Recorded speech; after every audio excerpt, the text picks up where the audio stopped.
Boys and girls, welcome. So, 19.5. If it sounds like I'm walking away from the phone, I was. Now I'm walking towards the phone.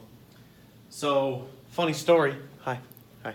Yes, I'm making the video today, as in like, you're in Connections and you're about to get on the bus. Funny story. I'll have to tell you about it on Friday after your test. It's not very funny. Anyway, let's talk about the review. So, for the test, you're going to need to know these 6 things. Translations, remember, are slides.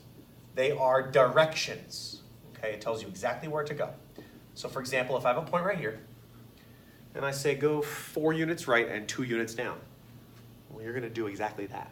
I'm going to go 4 units right and 2 units down.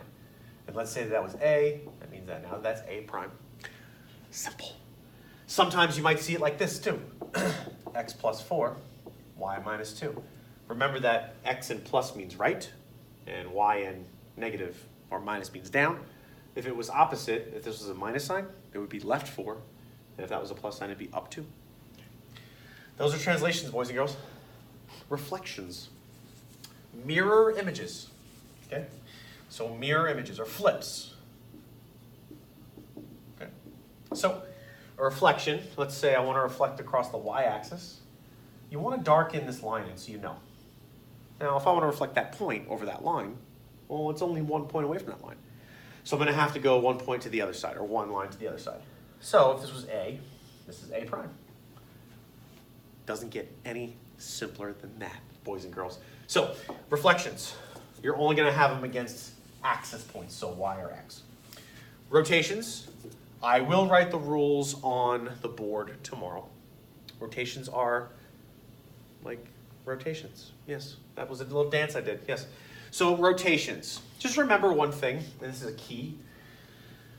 Every section of the coordinate plane is 90 degrees because there's right angles all over the place, right?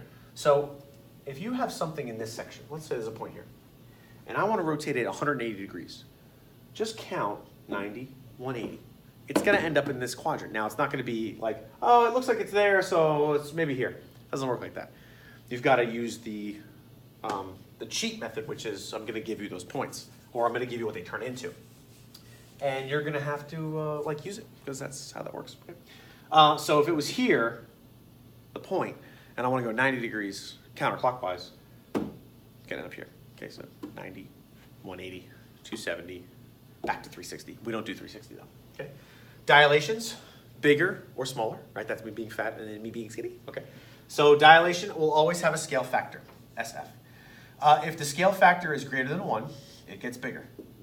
If the scale factor is less than 1, it gets smaller. Okay. So just remember, if you're multiply all of your coordinates. So for example, let's say I had a point right here, and that point is 2, 2. If I want to dilate that point by a scale factor of 3, I'm going to multiply 3 times both those points, and I will get 6, 6. Okay? Pretty simple.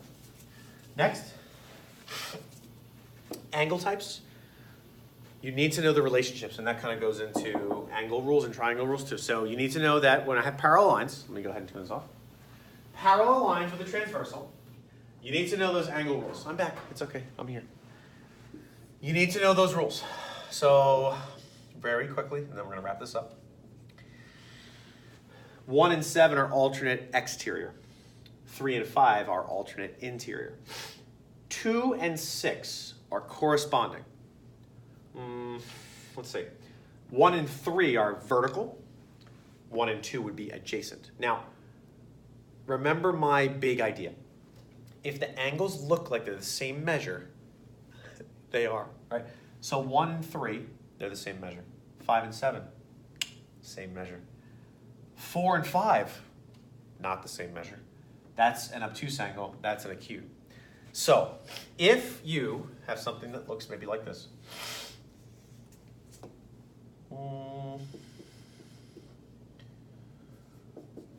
they're the same measure. So not only is this 100 degrees, but that's also going to be 100.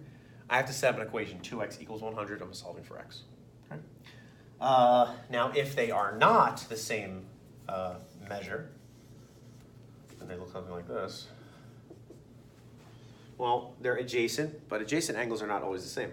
So 100 plus 2x is going to equal 180. That's how I solve for x, right? So x will be 40. So you have to make sure that if they are the same size, they look the same size, and they are, equal them towards each other. If they're not the same size, you add them up together and equal to 180 degrees. Hope you enjoy this. Bye. 19.5. Bye.